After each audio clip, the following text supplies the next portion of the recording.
بسم الله الرحمن الرحيم. الحمد لله رب العالمين، والصلاة والسلام على رسوله الكريم. أما بعد، اللہ تبارک و تعالیٰ پر حمد الثنا اور اس کے نبی کریم صلی اللہ علیہ وسلم پر بے شمار بے عدد درود السلام کے بعد ہماری گفتگو العقیدۃ الواسطیہ کی تشریح سے متعلق جاری ہے، اور بات پہنچی تھی اللہ تبارک و تعالیٰ کی صفات میں سے ایک اہم صفت جو کہ صفت رؤیت ہے، کہ اللہ تبارک و تعالیٰ کی ذات بصیر ہے اور لوگوں کو کیا ہے یا مخلوقات کو دیکھتی ہے، کوئی چیز اللہ تبارک و تعالیٰ سے مخفی نہیں ہے۔ تو اس نقطے پر کیا ہے ہماری بات اور گفتگو کیا ہے پہنچی۔ آج اس پر بات ہوگی، جیسے کہ شیخ الاسلام ابن تیمیہ رحمہ اللہ نے اس صفت کو لے کر کئی ادلہ کیا ہے پیش کیے ہیں، وہ ہے صفت المکری والکید والمحال للہ تعالی۔ صفت المکری والکید والمحال للہ تعالی، ادھر تین صفات ہیں۔ ایک ہے صفت مکر، اور دوسری ہے صفت کید، اور دوسرے ہے صفت المحال۔ اور ان تینوں کا معنی اگر دیکھا جائے تو قریب قریب ایک ہی کے حد سمجھا جاتا ہے۔ مکر ہم بھی جانتے ہیں کہ مکر سے کیا مراد، جیسے کہ کہتے ہیں لوگ کہ بہت ہی مکار ہے، یعنی دوسرے کو نقصان پہنچاتا ہے، کھل کر نقصان نہیں پہنچاتا، یعنی بظاہر کچھ نظر نہیں آتا جس طرح سے وہ نقصان پہنچا رہا ہے، لیکن اس کے پاس کوئی خاص طریقہ ہے، پوشیدہ طور پر چھپ چھپا کر کیا ہے وہ پیٹ پیچھے آپ کو نقصان پہنچاتا ہے۔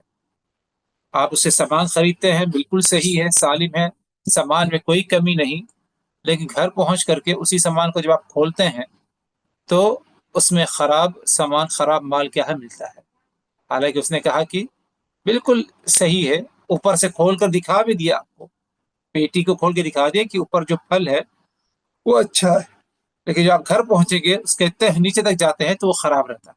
تو اس نے آپ کو نقصان پہنچا، اس نے مکاری کیا ساتھ۔ تو یہ معنی ہے مکر کا۔ الکید بھی تقریباً اسی مفہوم میں آتا ہے، اور المحال سے بھی تقریباً یہی مراد ہے، اور ایک دوسرا مراد اس سے یہ لیتے ہیں کہ بہت ہی شدید طور پر سزا دینے والا، جیسے کہ رب العزت کا فرمان وَهُوَ شَدِيدُ الْمِحَالِ، اللہ تبارک و تعالیٰ کی ذات شدید المحال، شدید یعنی سخت، اور المحال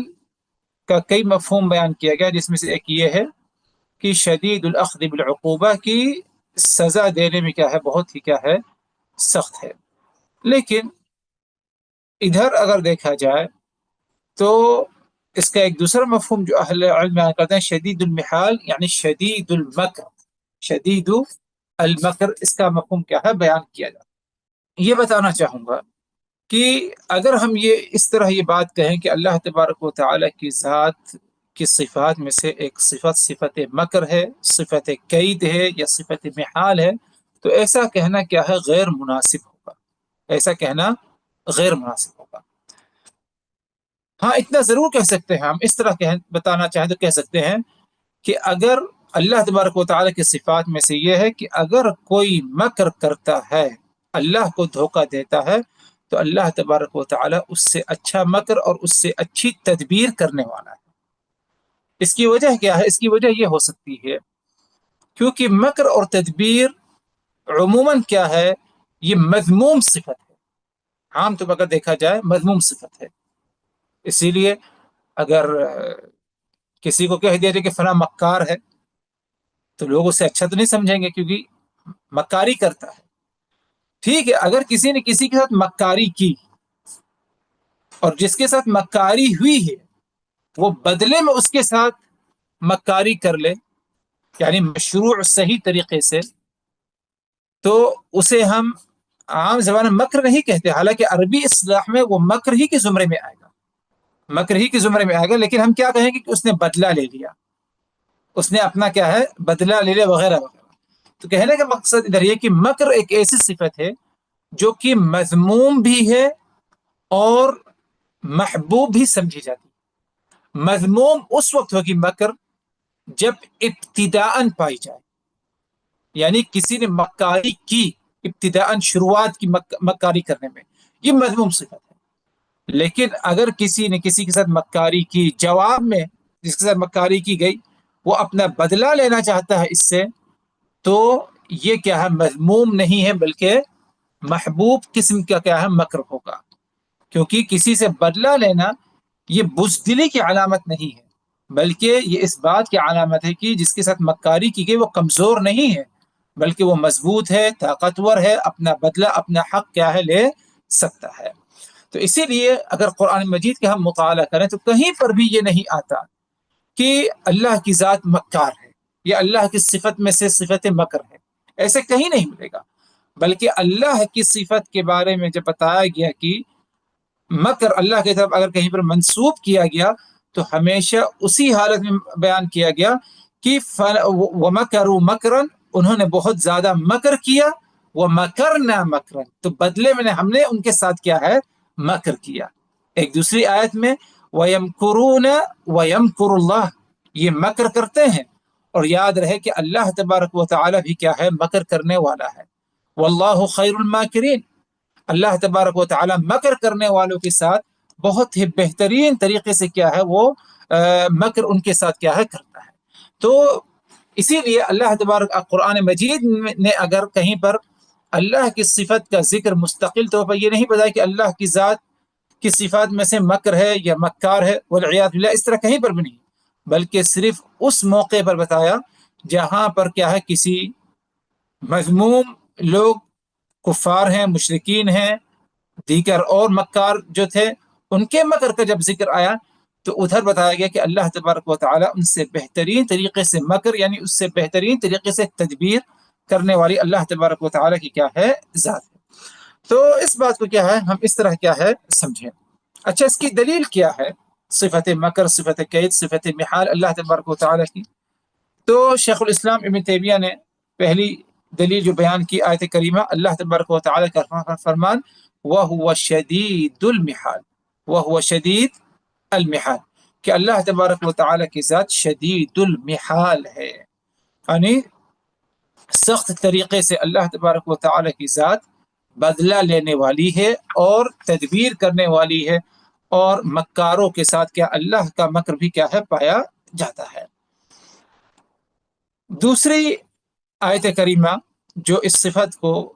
بیان کرتی ہے جسے شیخ الاسلام ابن تیمیہ نے ذکر کیا، اللہ کا فرمان وَمَكَرُوا وَمَكَرَ اللَّهُ وَاللَّهُ خَيْرُ الْمَاكِرِينَ، انہوں نے اللہ تبارک و تعالی کے ساتھ مکر کیا، وَمَكَرَ اللَّهُ، اللہ نے ان کے ساتھ مکر کیا، وَاللَّهُ خَيْرُ الْمَاكِرِينَ، اور سب سے بہترین مکر کرنے والا اللہ کی ذات۔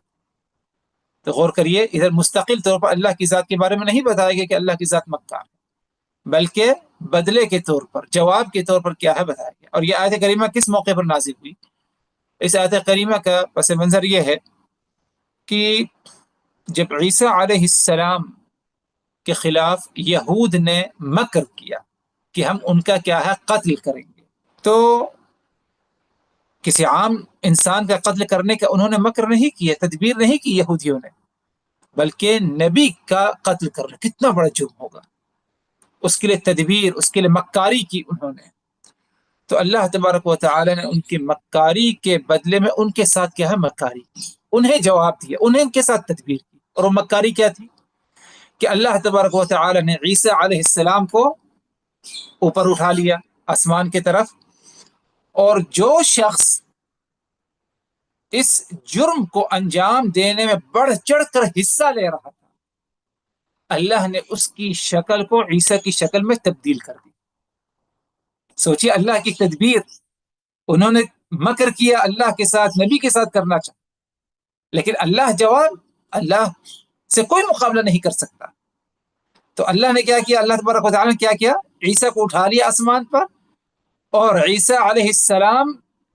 کے خلاف جس نے سازش رچی تھی، جو بڑھ چڑھ کر حصہ لے رہا تھا، اسے عیسیٰ کی شکل میں کیا ہے تبدیل کر دیا۔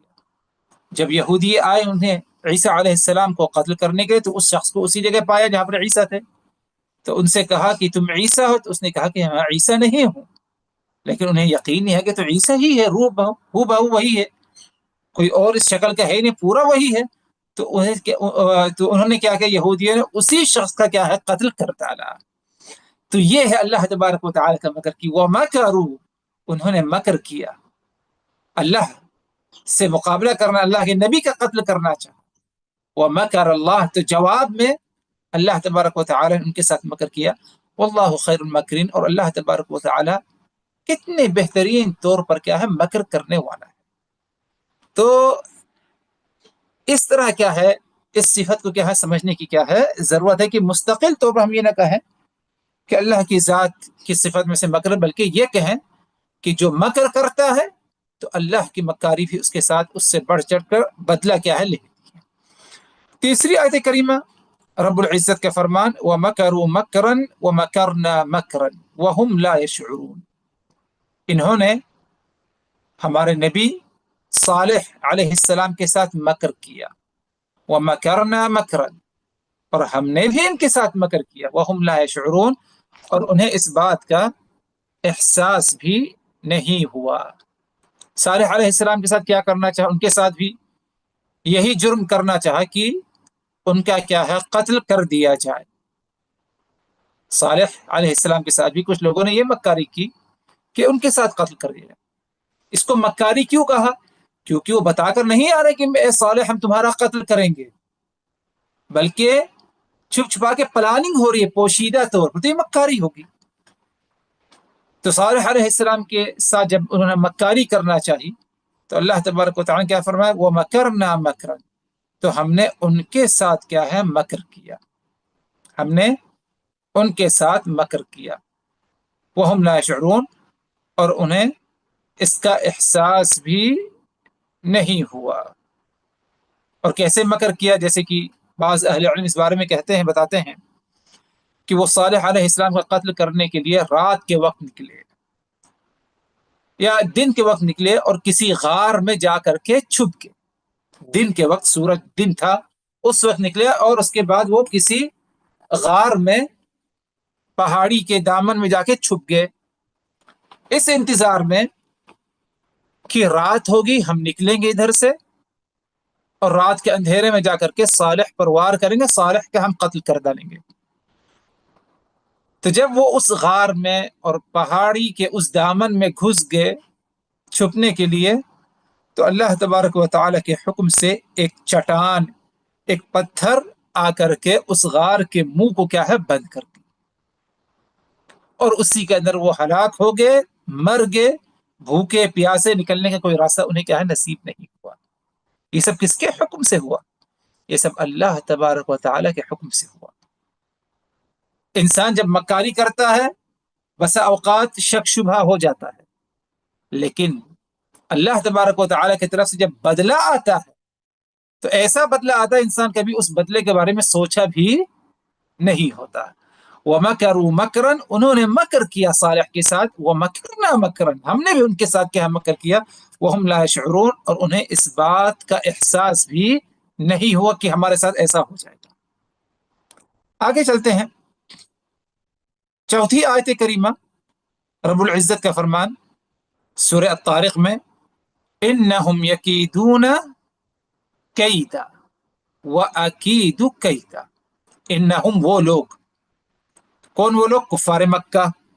یکیدون، یہ قید کرتے ہیں، غلط تدبیر، غلط سازش، مکاری کرتے ہیں، کس کے ساتھ؟ رسول اللہ صلی اللہ علیہ وسلم کے ساتھ۔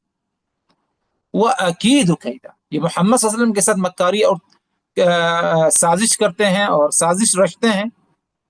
انہیں نقصان پہنچانے کے لیے۔ وَأَكِيدُ كَيْدًا، میں غافل نہیں ہوں، بلکہ میں بھی ان کے ساتھ کیا ہے قید کر رہا ہوں، تدبیر کر رہا ہوں، ان سے کیا ہے ان کا بدلہ کیا ہے لیا جائے گا۔ اور ظاہر سی بات ہے، یعنی کس طرح اللہ تبارک و تعالی نے بدلہ لیا اور کس طرح تدبیر کی، وہ مشہور قصہ ہمیں یاد ہوگا، جب مشرکین مکہ نے یہ سازش رچی اور فیصلہ کیا کہ محمد صلی اللہ علیہ وسلم جو محمد ہے اپنے آپ کو نبی رسول کہتا ہے، اس کا قتل کر دیا جائے۔ تو بات یہ ہوئی کہ اگر کوئی ایک انسان قتل کرے گا تو خون کا بدلہ خون لینا ہوگا، تو ایسا کیوں نہیں کرتے کہ قریش اور بنو ہاشم کے جو نوجوان ہیں، کئی نوجوان محمد کے گھر کے دروازے کے سامنے کھڑے ہو جائیں تلوار لے کر، اسلحہ لے کر کے، جب رات کے وقت محمد اپنے گھر سے نکلتا ہے اس وقت سب مل کر کے ایک دفعہ میں اس پر وار کریں، تو ایسے خون بٹ جائے گا سبوں میں، نوجوانوں میں، تو خون کا بدلہ خون نہیں لیا جا سکتا ایسے موقع پر۔ انہوں نے تدبیر کی، یہ سازش رچی، پلاننگ کی، اور سب آ کر کے رسول اللہ صلی اللہ علیہ وسلم کے گھر کے سامنے دروازے پر کھڑے ہو گئے۔ اللہ کے رسول صلی اللہ علیہ وسلم کو خبر لگی، وحی کے ذریعے بتایا گیا کہ دروازے کے باہر سب کھڑے ہیں، لیکن آپ کے رب نے آپ کی حفاظت فرمائی، اور اللہ تبارک و تعالی نے بھی ان کے ساتھ قید کیا، تدبیر کی، ان کی آنکھوں پر پردہ ڈال دیا، انہیں نظر نہیں آ رہا کہ ادھر سے کوئی گزر رہا۔ اللہ کے رسول صلی اللہ علیہ وسلم دروازہ کھولتے ہیں، نکل جاتے ہیں، گزر جاتے ہیں، یہاں تک کہ جیسے کہ روایات میں آتا ہے اپنی مٹھی میں مٹی لیتے ہیں اور ان سبوں کے سروں پر رکھ رکھ کے چلے جاتے ہیں، اور کسی کو اس بات کا احساس بھی نہیں ہوتا کہ کس کی طرف سے ہوا، یہ سب اللہ تبارک و تعالی کی طرف سے ہوا۔ انہم یکیدون کیدا، یہ لوگ، یہ کفار مکہ، مشرکین مکہ تمہارے ساتھ قید کر رہے ہیں، دھوکہ دے رہے ہیں، سازش کر رہے ہیں تمہارے خلاف۔ وَأَكِيدُ كَيْدًا، ہم بھی ان کے ساتھ کیا حق قید کر سکتے ہیں، جیسے کہ سورہ انفال میں ذکر ہے وَإِذْ يَمْكُرُ بِكَ الَّذِينَ كَفَرُوا لِيُثْبِتُوكَ أَوْ يَقْتُلُوكَ أَوْ يُخْرِجُوكَ، جنہوں نے کفر کیا وہ تمہارے ساتھ مکاری کر رہے تھے، کیا کہ تمہیں قید کر دیا جائے، تمہیں کیا قید کر دیا جائے، جیل میں ڈال دیا جائے، یا تمہارا قتل کر دیا جائے، یا تمہیں مکہ سے نکال دیا جائے۔ تو آخری میں فیصلہ کیا ہوا؟ آخر میں فیصلہ کیا کیا انہوں نے کہ ہم محمد کا قتل کر ڈالیں گے، اور جیسے کہ قصہ گزرا ہے ابھی تھوڑی دیر پہلے، اس طرح کا معاملہ کیا ہے پیش آیا۔ تو یہ ہے کہ اللہ تبارک و تعالیٰ نے کیا ہے ان کے ساتھ کیا ہے قید کیا ہے۔ تو کہنا ادھر یہ تھا کہ صفت مکر، صفت قید اور صفت محال، اللہ تبارک و تعالی کا معاملہ، اللہ کے ساتھ معاملہ یہ ہے کہ اگر کوئی مکر کرتا ہے، کوئی قید کرتا ہے، تو رب العزت کی جو تدبیر ہے، جو پلاننگ ہے، جو بدلہ لیتا ہے ان سے، وہ ان سے بہتر ہوتا ہے، اور جس سے ظاہر سے بات ہے اس سے بہتر ہی ہوگا، اور اس کا احساس بھی کیا ہے کسی کو نہیں ہوتا۔ اور اسی طرح اس کا کیا ہے مفہوم، معنی کیا ہے سمجھنا چاہیے، کیونکہ جو اس صفت کو لے کر جنہوں نے انحراف کیا ان کا کیا کہنا ہے؟ ان کا کہنا یہ کہ اللہ تبارک و تعالی کے بارے میں ہم یہ نہیں کہیں کہ اللہ تبارک و تعالی نے مکار کرنے والوں کے ساتھ مکاری کیا یا ان کے ساتھ بدلہ لیا، یہ ظاہری الفاظ ہیں، لیکن معنی کیا ہے ہمیں نہیں معلوم۔ تو اس طرح کہنا کیا ہے درست نہیں، ظاہری الفاظ کا جو معنی ہے اس معنی کو کیا ہے ہم ثابت کر رہے ہیں، اور یہی کہ اہل السنہ والجماعہ کا کیا ہے معاملہ رہا۔ رہی بات اس صفت کے بارے میں، اگر ہمیں یہ معلوم ہو گیا کہ صفت مکر اور قید اور محال اللہ تبارک و تعالی ان لوگوں سے بدلہ لیتا ہے اور ان کے ساتھ مکاری ہوتی ہے اللہ کی طرف سے، جو اللہ کے ساتھ یا اللہ کے نیک بندوں کے ساتھ مکاری کرتے ہیں، اس صفت سے ہمیں حاصل کیا، ہمیں حاصل یہ ہے کہ ہم کبھی کسی کے ساتھ مکاری نہ کریں۔ یعنی آج تو انسان دوسروں کے ساتھ مکاری کرتا ہے، یہ تو بات تھوڑی سی ہلکی سمجھی جاتی ہے اگر اس ناحیے سے ہم دیکھیں کہ انسان آج اللہ تبارک و تعالی کے ساتھ بھی مکاری کرتا ہے، والعیاذ باللہ، اتنا جری اور جرأت ہمت اس کے اندر آ جاتی ہے۔ اس کی مثال دے دیتے ہیں، لین دین کا معاملہ ہے، میں یا آپ میں سے کوئی ایک آتا ہے میرے پاس، جیسے کہ عبد الرحیم بھائی ہیں ہمارے امیر صاحب، وہ آتے ہیں اور کہتے ہیں کہ عبد الحمید مجھے جو ہے 10,000 روپے کیا ہے قرضہ دے دو، اور 10,000 نہیں، میں تم کو 12,000 دوں گا، مطلب ہے کہ 10,000 دے رہا ہوں، بدلے میں تمہیں مجھے کتنا دینا ہے؟ 12,000۔ تو یہ کیا ہو گیا؟ یہ ربا ہو گیا، سود ہو گیا۔ محترم عبدالرحیم کہتے ہیں کہ نہیں، یہ سود ہے، یہ ربا، میں ایسے نہیں کر سکتا۔ تو اس کے بدلے میں کیا کرتا ہوں کہ یہ میرا موبائل ہے، یہ اس کی قیمت مارکیٹ میں 10,000 سے زیادہ نہیں، فرض ہے، مثال لیجیے، میں عبدالرحیم کو کیا ہے یہ 12,000 میں بیچ دیتا ہوں، کہ یہ موبائل 12,000 میں لے لیتا ہوں، اور اس کے بعد ریٹرن میں عبدالرحیم سے کیا ہے یہ 10,000 میں لے لیتا ہوں۔ 10,000 کیا ہے مجھ کو ریٹرن مل گیا، مارکیٹ ویلو، اور اوپر سے کیا ہے 2,000 کیا ہے حیلہ بہانہ کر کے، دھوکہ دے کے کیا اسے حلال کرنے کی کیا ہے کوشش کی۔ تو یہ صفت مکر ہو، یعنی آپ نے اللہ کے ساتھ دھوکہ کیا، اللہ کے شریعت پر تحائل کیا۔ ہو سکتا انسان کامیاب ہو جائے، 1 مرتبہ 2 مرتبہ آمدنی ہو جائے، پروفٹ ہو جائے، لیکن غافل نہ رہے اس بات سے کہ اللہ تبارک و تعالیٰ اس سے بدلہ لے کر کے رہے گا، دنیا میں بھی آخرت میں۔ اسی لیے دیکھا جاتا ہے، یعنی بہت تو لوگوں دیکھا جاتا ہے، سودی کاروبار ہے، عیش و عشرت کی زندگی، مکاری کے ساتھ پیسہ لیتے ہیں، غلط قسم کی دلالی کرنا کوئی غلط عمل نہیں ہے، لیکن غلط طریقے سے جو دلالی ہوتی ہے، دھوکہ دے کر کے وغیرہ وغیرہ، بہت پیسہ ہو جاتا ہے۔ لیکن ایک وقت ایسا آتا ہے کہ جتنے آسانی سے پیسہ آیا اس کے پاس، اتنی ہی آسانی سے وہ پیسہ اس سے کیا ہے چلے بھی جاتا ہے، اور وہ ایک ایک پیسے کا لوگوں کے سامنے کیا ہے محتاج ہوتا ہے۔ کیا ہے اللہ نے مہلت دی، لیکن جب اللہ کی پکڑ آتی ہے تو بہت سخت کیا ہے پکڑ آتی ہے۔ اسی لیے اللہ کے ساتھ مکاری نہ کی جائے۔ اسی طرح ایک دوسری مکاری، رسول اللہ صلی اللہ علیہ وسلم کہ اللہ تبارک و تعالی کا فرمان، رسول اللہ صلی اللہ علیہ وسلم کا فرمان کہ اگر عورت کو 3 طلاق واقع ہو گئی مختلف مجالس میں، تو اب اسے رجوع کرنے کی کوئی گنجائش باقی نہیں رہ جاتی، الا کہ اگر اس عورت کا کسی دوسرے مرد سے نکاح ہوتا ہے، اس مرد کا انتقال ہو جاتا ہے، یا وہ مرد کسی سابق اتفاق کی بلکہ کسی وجہ سے وہ طلاق ہو جاتی ہے، اب اگر وہ لوٹنا چاہے پہلے شوہر کی طرف تو نئے نکاح کے ساتھ لوٹ سکتی ہے۔ یہ طریقہ ہے، اور اس کی کوئی گارنٹی ضمانت نہیں دے سکتے لوٹے نہ لوٹے، لیکن لوگوں نے ادھر کیسے مکاری کی کہ کسی کو کہہ دیتے اتفاق ہے تو بس تم فلاں عورت سے شادی کر لو، 1 دن کے لیے 2 دن، اس کے بعد طلاق دے دو اور وہ ہمارے لیے کیا ہے حلال ہو جائے گی،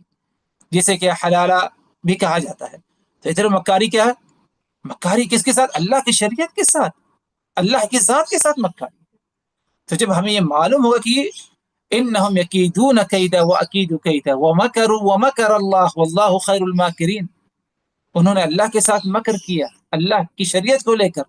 اللہ ان سے زیادہ مکر کرنے والا، تدبیر کرنے والا۔ ہمارے ذہن میں جب یہ رہے گا تو کبھی جو ہے ہم یہ جرأت نہیں کر سکیں گے، ہمت نہیں ہوگی انسان کے اندر کہ وہ اللہ کی شریعت کو لے کر، نیک بندوں کو لے کر، اللہ والوں کو لے کر، یا دوسرے لوگوں کو لے کر کبھی کوئی مکاری کرے یا اللہ کے ساتھ کیا ہے دھوکہ کرے۔ تو یہ ایک اہم فائدہ ہمیں اس سے کیا ہے ملتا ہے۔ اللہ تبارک و تعالی ہم سبوں کو یعنی اللہ تبارک و تعالی کی گرفت سے محفوظ رہنے کی کیا ہے توفیق دے، اور ہمیشہ اللہ تبارک و تعالی کی اطاعت اور فرما برداری کرتے رہیں، اور اللہ کی نافرمانی سے بچتے رہیں، نہ تو لوگوں کے ساتھ مکاری کریں، یعنی جانوروں کے ساتھ بھی مکاری نہ کریں، بلکہ صحیح ہے بلکہ جانوروں کے ساتھ بھی مکاری نہ کریں، کسی کے ساتھ مکاری نہیں کریں، صفائی ستھرائی کے ساتھ صاف ستھرے انداز میں ہر ایک کے ساتھ کیا ہے پیش آنا ہے۔ اسی میں ہمارے لیے کیا ہے خیر اور آخرت کی بھلائی ہے، اور اللہ تبارک و تعالی ہر چیز پر قادر ہے۔ اللہ کی ذات ہر چیز پر قدرت رکھنے والی ہے، ہر چیز پر اللہ تبارک و تعالی کی ذات یعنی جسے کہتے ہیں کہ قادر علی کل شیء ہے، اور اللہ کی جو تدبیر ہے وہ سب سے بہترین تدبیر ہوتی ہے۔ اللہ کی جو تدبیر ہوتی ہے وہ سب سے بہترین تدبیر ہوتی ہے،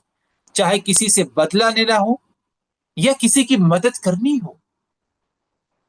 تو ہمیشہ اس قسم کے معاملات کو اللہ کی طرف منسوب کیا جائے، کسی اور کی طرف نہیں۔ ابھی جیسے کہ جو حادثہ ہوا ہوائی جہاز کا، وہ جو ایک بندہ بچا، بہت چرچا اس پر، اس کی وجہ سے شاید لوگ بتا دیں کہ اس سیٹ نمبر کی بھی اہمیت ہو گئی۔ یہ سب فالتو بات ہے، جس کے اندر ایمان ہے اس بات کی کہ اللہ کی تدبیر سب سے بہترین تدبیر ہے، وہ اس پر یقین نہیں رکھتا۔ یہ تو بہت معمولی چیز ہے، اللہ کی ذات نے تو ابراہیم کو بچایا جس کو آگ کے اندر ڈال دیا گیا، آگ جلا دی گئی. یونس کو بچایا جو اس کو مچھلی نے نگل لیا. یہ تو یعنی الحمدللہ ادھر یہ احساس ہوتا ہے کہ اللہ نے ہمیں کتنی بڑی دولت سے نوازا، ایمان سے، توحید سے نوازا. ہمیں ساری باتوں پر توجہ نہیں دیتے، بلکہ الحمدللہ اللہ نے اس کی زندگی لکھی. یہ نہیں کہ کسی سیٹ کے کمال اس میں ہے یا کیا چیز، کسی کا کمال نہیں ہے اس میں. صرف اور صرف اللہ وحدہ لا شریک کو اسے بچانا تھا، کیونکہ اللہ جسے چاہے بچائے اور جسے چاہے اللہ تبارک و تعالیٰ موت دیتے. ابراہیم کو بچائے کوئی، یعنی آج کی جس کے اندر ایمان نہیں ہے، اللہ پر توحید نہیں ہے، وہ ابراہیم علیہ السلام کسی پر یقین نہیں رکھتا. تو کیسے ہو سکتا ہے آگ جل جل کے راکھ بن جائے، ختم ہو جائے، اور ابراہیم صحیح سالم انسان اس میں سے نہیں؟ لیکن اللہ ہر چیز پر قادر ہے. تو اللہ کی جو تدبیر ہے وہ سب سے بہترین، سب سے اعلیٰ، بے مثال تدبیر ہے، اس کا کوئی مقابلہ کیا ہے نہیں کر سکتا. اسی لیے ہمیشہ اس قسم کے جو معاملات ہوتے ہیں اسے اللہ تبارک و تعالیٰ کی طرف منسوب کرنا، یہی ہمارا طریقہ ہونا چاہیے، اور یہی ایمان کا جز اور توحید کا کیا ہے تقاضا ہے. اللہ تبارک و تعالیٰ سے دعا کہ ہم نے جو کچھ کہا اور سنا ان باتوں کو اچھی طرح سمجھنے کی، یاد رکھنے کی، عمل کرنے کی، دوسروں تک پہنچانے کی توفیق دے. وآخر دعوانا ان الحمد للہ رب العالمین.